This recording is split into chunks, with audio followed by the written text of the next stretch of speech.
കടബാധ്യതകൾ തീരാനും പണവരവ് വർദ്ധിക്കുവാനും കാര്യതടസ്സങ്ങൾ മാറിക്കിട്ടുവാനും അതിശക്തിയാർന്ന ഗണപതി വശ്യതിലകം എങ്ങനെയാണ് തയ്യാറാക്കുന്നതെന്ന് നോക്കാം. അതിനായി കുന്തിരിക്കം പൊഴിക്കുന്ന ആ ഒരു മൺചട്ടിയിൽ ഒരു ചെറിയ കഷ്ണം വയമ്പും ഒരു വലിയ കഷ്ണം പച്ചക്കർപ്പൂരവും വെക്കുക.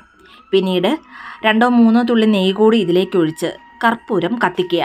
വയമ്പ് മുഴുവനായും കത്തിത്തീരുന്നത് വരെ ഇത് കത്തിക്കുക. കത്തിത്തീർന്നതിന് ശേഷം ഈ ചാരം ഒരു ബോട്ടിലാക്കി നിങ്ങളുടെ പൂജാമുറിയിൽ വെക്കുക.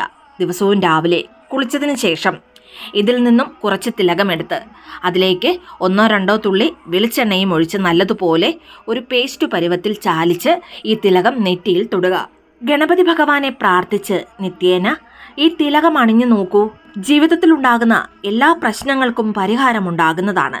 മാത്രമല്ല കാര്യതടസ്സങ്ങൾ മാറിക്കിട്ടുകയും കടങ്ങൾ തീർക്കാനുള്ള മാർഗം തെളിഞ്ഞു കിട്ടുന്നതുമാണ്. കടം വാങ്ങേണ്ട ഒരവസ്ഥ ഉണ്ടാകുന്നതുമല്ല.